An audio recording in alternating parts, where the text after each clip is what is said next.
الشیطان الرجیم بسم اللہ الرحمن الرحیم وبہ نستعین وهو خیر الناصر المعین ربی یسر ولا تعسر وتمم بالخیر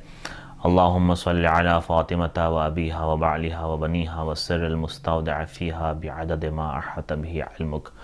اللہم صل علی محمد وآل محمد اما بعد السلام علیکم ورحمۃ اللہ وبرکاتہ۔ امید کرتے ہیں کہ آپ تمام ناظرین و سامعین جہاں جہاں آباد ہیں سب خیر و عافیت کے ساتھ ہوں گے، اور دعا کرتے ہیں کہ جہاں جہاں آباد ہیں سب خیر و عافیت کے ساتھ رہیں۔ عزیزو، در اہل بیت کے اس پلیٹ فارم سے، اس چینل کے پلیٹ فارم سے ایک مرتبہ پھر آپ کو ہم خوش آمدید کہتے ہیں، اور 4 شعبان کا دن ہے اور یہ اعمال آپ کے سامنے وقتاً فوقتاً آپ کے سامنے تذکرہ کیا جا رہا ہے، اور کوشش کیجئے گا کہ جو سن رہے ہیں اور دیکھ رہے ہیں آپ اس کو آگے بڑھانے کا سبب بنیں، تاکہ دیگر حضرات جو کہ اس کو دیکھیں گے انشاءاللہ تعالیٰ اگر عمل کریں گے تو ایک صدقہ جاریہ ہے کہ انسان جب کوئی اچھا عمل انجام دے تو اس کو ایک صدقہ سمجھ کر آگے اس کو شیئر کرے، تاکہ دیگر افراد جن کو یہ معلوم نہیں ہے یا جن کے اذہان میں نہیں ہے وہ اس عمل کو انجام دیں گے تو اس کا ثواب صرف آپ کو ہی نہیں تمام لوگوں کو جو شیئر کر رہے ہیں، اور ان کو بھی اور آپ کو بھی، تمام کو یہ ثواب میں شریک ہوں گے۔ اچھا، یہاں پر میں 4 شعبان کی فضیلت، جس طرح سے میں نے آپ کو پچھلے جو گزشتہ دروس ہیں ان کے اندر بھی ہم نے اس کا تذکرہ کیا تھا کہ اعمال مخصوصہ اور شعبان میں کچھ ایام ایسے ہیں کہ جس کے اندر انسان کو چاہیے کہ اپنی مصروفیت میں سے وقت نکال کے ان اعمال کو ضرور انجام دے۔ 3 شعبان کا تذکرہ، اور اس کے بعد آج 4 شعبان المعظم، اور یہ وہ مہینہ ہے کہ جو کہ نوری مہینہ ہے، اگر مبالغہ نہ ہو الفاظ کے اندر، تو جس کے اندر نور ہی نور کی ولادت ہے، اور یکم شعبان سے لے کے آخر شعبان تک ہمیں ہمیشہ ولادتوں کا اور ایک جشن کا اور ایک خوشی کا سا ماحول ملتا ہے۔ تو عزیزو،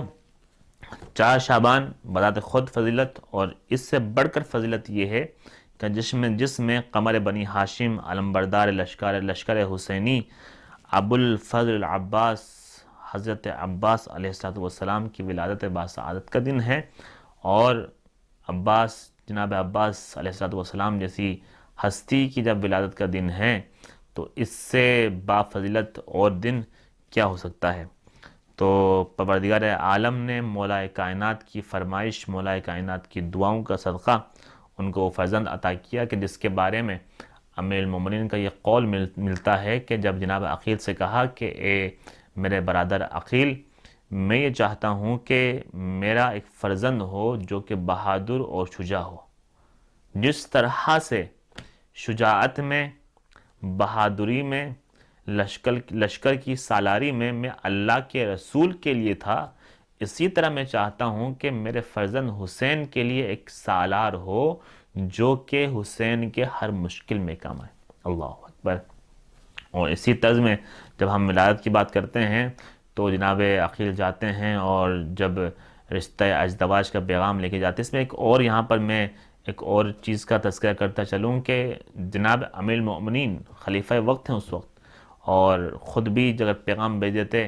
خود بھی چلے جاتے تو یقیناً رد نہ کرتے، مگر جناب عقیل کو بھیجنے کا ایک سنت قائم کیا، ایک روایت قائم کیا امیر المؤمنین نے کہ جب کسی رشتہ ازدواج کے پیغام کو بھیجو تو یقیناً اپنے بڑوں کو بھیجا کرو، کیونکہ یہ فیصلے اچھے کرتے ہیں،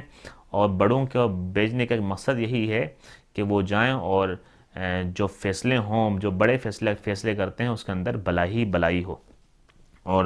جناب ام البنین جن کا نام فاطمہ ہے، اور فاطمہ بنت حزام، اور بہادر قبیلے سے ان کا تعلق ہے، اور یقین جانیے کہ جب ماں بہادر ہوں گی تو فرزند تو بہادر ہوں گے ہی، اور ام البنین کے لقب سے مشہور ہیں۔ اور جس طرح سے امیر کائنات اللہ کے رسول کے لیے ہر جنگ میں، ہر غزوات میں تھے، ایک سالار کی حیثیت رکھتے تھے، اسی طرح مولا عباس بھی امام حسین کے لیے سالار حسینی اور علمبردار لشکر حسینی اور قمر بنی ہاشم کے نام سے مشہور ہیں، جس کے بارے میں ایک چند شاعر نے کیا خوب کہا ہے، چند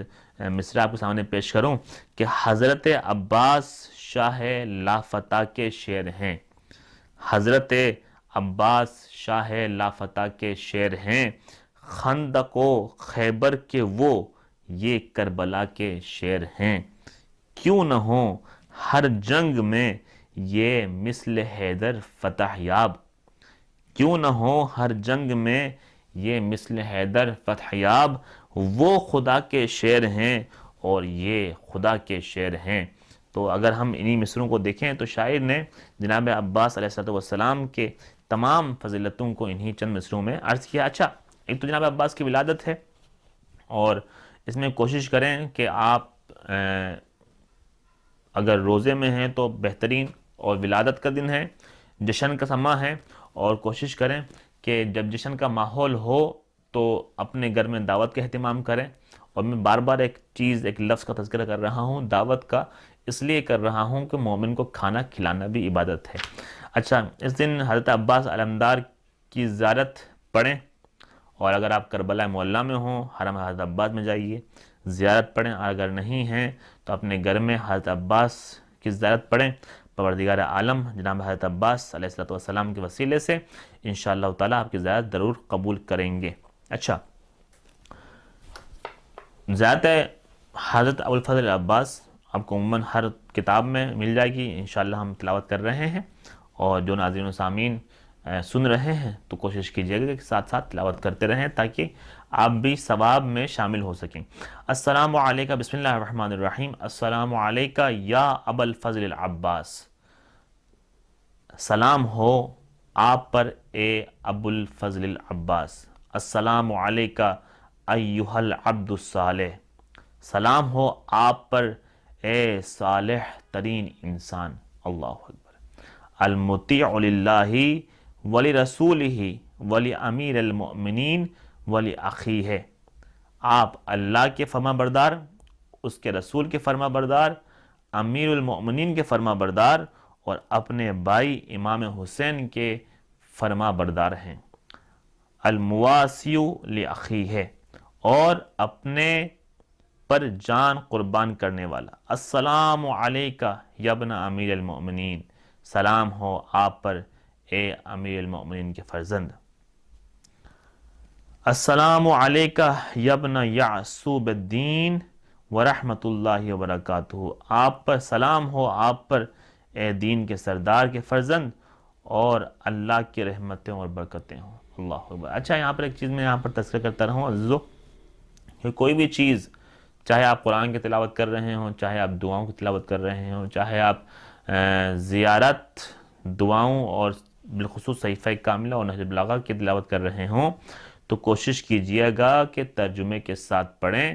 کیونکہ جب ترجمے کے ساتھ پڑھتے ہیں تو آپ کی معرفت میں اضافہ ہوتا ہے، اور دعا کرتے ہیں کہ پروردگار عالم ہم سب کی معرفتوں میں اضافہ فرمائے، اور حضرت عباس علیہ السلام علمدار حسینی کے واسطے پروردگار ہمارے تمام حاجات کو قبول فرمائے، اور امام زمان کا جلد سے جلد ظہور فرمائے۔ والسلام علیکم ورحمۃ اللہ وبرکاتہ۔